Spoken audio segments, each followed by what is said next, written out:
Friday. You can sleep in. All over the region. Retailers are calling this their 149,000 stores offering sales in the cash sales changing hands starting on New York. Starting at 4 a.m. You know you want to get it first. Hit the stores. The flu season is off to its earliest Appears to be a previously unknown variant of the 40 suspected case, catching many experts off guard. Today I was feeling like maybe Back on the breaking news, leading with unconfirmed reports of a smallpox outbreak is a highly rehearsed scenario. And National Guard units converging on a hospital in central bridges are Manhattan. closed. It's a smallpox is a very real More deaths danger. than AIDS, more than Ebola. Let me stop you there. This is not a panic situation. An entire American city. known as green poison. Central Park has been converted to a mass burial ground. Power outages, gas line leaks, fires. The government's We're expecting another night of widespread looting. people of New York are begging. What would happen? Our first responders are either dead No resources available. or being treated like animals. It's not our job. We're not trained for that.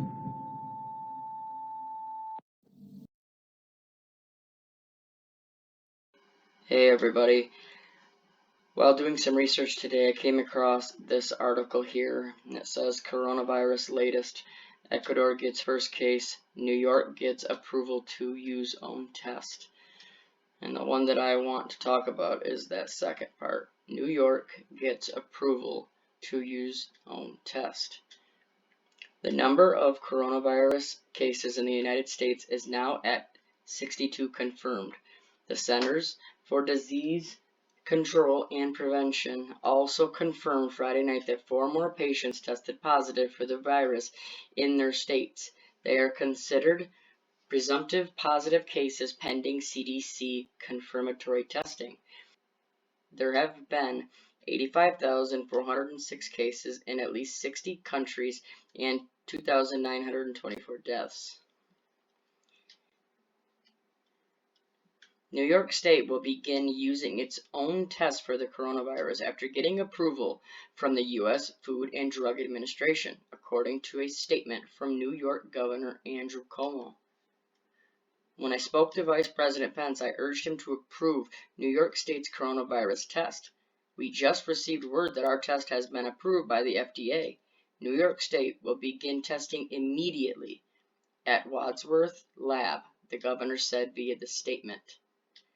This approval will expedite wait time and improve New York's ability to more effectively manage the coronavirus situation as it unfolds. We believe this policy strikes the right balance during this public health emergency, said FDA Commissioner Stephen M. Han, MD, in a statement. We will continue to help to ensure sound science prior to clinical testing and follow up with a critical independent review from the FDA, while quickly expanding testing capabilities in the U.S. We are not changing our standards for issuing emergency use authorizations. This action today reflects our public health commitment to addressing critical public health needs and rapidly responding and adapting to this dynamic and evolving situation. Okay, that set off red flags for me completely. Since the beginning, the CDC is the only one that was doing the test. Where you were at that the test would be done, it would send to the CDC would then send it back. The tests that they were even sending were, according to them, known to be not correct, that they could give you false positive, false negative, so on and so forth. These tests can be a test for anything. And now they're going to be used to supposedly determine if you have the coronavirus. Now that it has gone to a state level like this brings up a lot of things that they have shown in the past in our movies and our video games. Check this out. You guys tell me what you think. I threw a couple of these together. After you see all these, then tell me that this has not been planned and that this is not being unrolled as we speak. I thank you all. We'll talk to you soon. No fear, no panic. God bless. The world of medicine has seen its share of miracle cures, from the polio vaccine to heart transplants, but all past achievements may pale in comparison to the work of Dr. Alice Crippen. Thank you so much for joining us this morning. Not at all. So, Dr. Crippen, give it to me in a nutshell. Well, the premise is quite simple. Take something designed by nature and reprogram it to make it work for the body rather than against it. You're talking about a virus? Indeed, yes, in this case, the measles virus, which has been engineered at a genetic level to be helpful rather than harmful. And I find the best way to describe it is if you can imagine your body as a highway and you picture the virus as a very fast car being driven by a very bad man, imagine the damage that car could cause. But then if you replace that man with a cop, the picture changes, and that's essentially what we've done. How many people have you treated so far? Well, we've had 10,009 clinical trials in humans so far.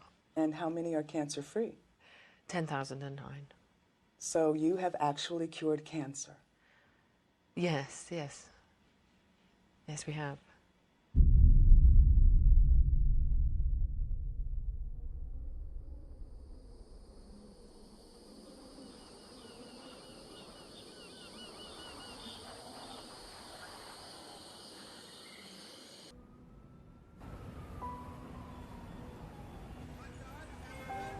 Yesterday,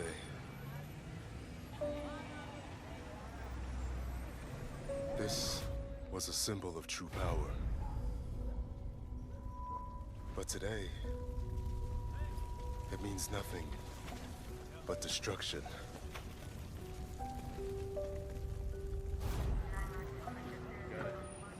And all those who used to protect us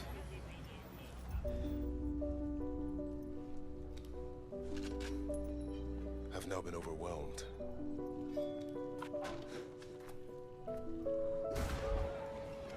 But that was yesterday. Before we decided that our playgrounds will now become our battlefields.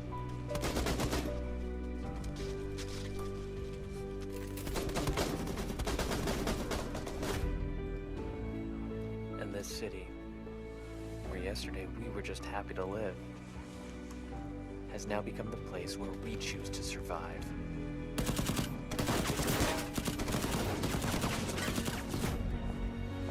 Because yesterday, we were ordinary citizens.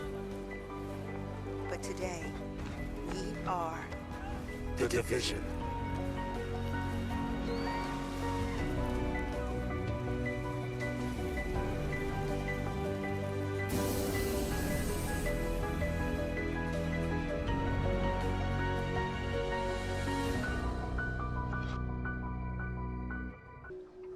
Don't worry, he won't be able to see us.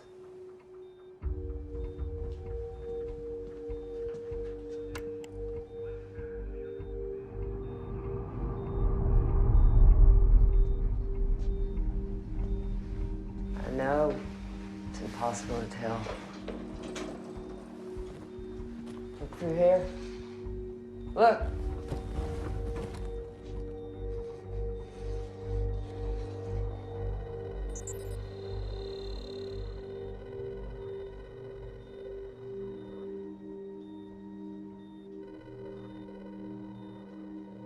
That's its true form.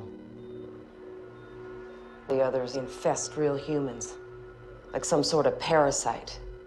Take over their minds, their bodies. Drugs, radiation, surgery, nothing works.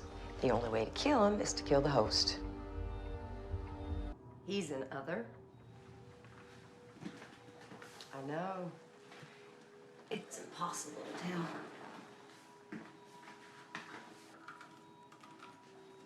Through here.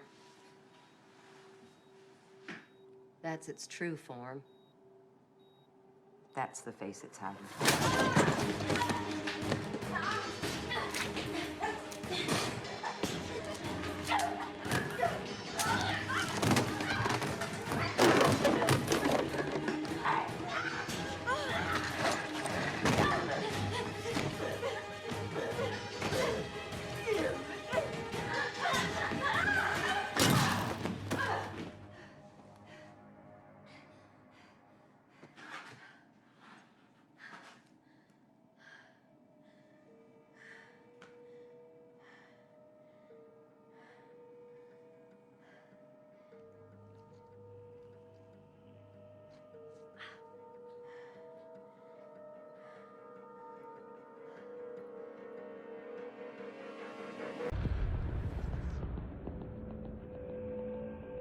What you're looking at is the smallpox virus, one of the deadliest pathogens on the planet.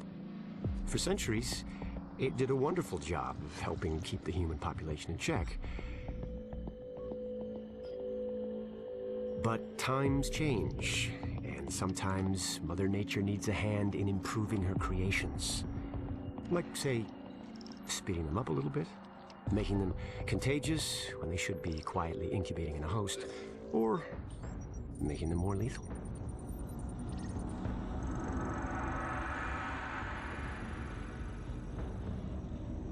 I didn't come up with the approach on my own. My friend Vitaly is one of the pioneers in the field, and the idea has been around for years. Genome as data. You see, once we digitized DNA, we made it infinitely mutable. We could do 1,000 virtual variations in the time it used to take to grow a 1 lab-grade generation of pathogens. And we could pick the best, most lethal combinations and make them real. That's how you make a killer virus, you see. Mix in genetic code from other diseases, and you move the sliders all the way up on lethality and virulence. The goal was a 90% mortality rate. I'm not sure my green poison is going to quite hit that, but honestly, that's just details. As long as most of humanity goes, the Earth stands a fighting chance. Technically, technology is what's killing the planet. But that's not really the case. It's the greed that drives the technology. But a funny thing happened on the way to $100 genome maps and 3D printed plastic toys. Someone figured out those technologies could be repurposed, modified for the greater good. Me. Now, my virus is going to do what nature's always done. Decide who lives and who dies. And if nature decides I die, then I die. If nothing else, I'll have a lot of company. Natural selection at its finest, helped along by a little unnatural genetic manipulation. It's all data, really. Life's just a method of processing it. The same way I processed the smallpox genome on my laptop. And who's to say that wasn't the plan all along? If, by some miracle, you survive green poison, then nature's decided you deserve to live. The rest of us shouldn't and won't. Godspeed. I'll see you in hell.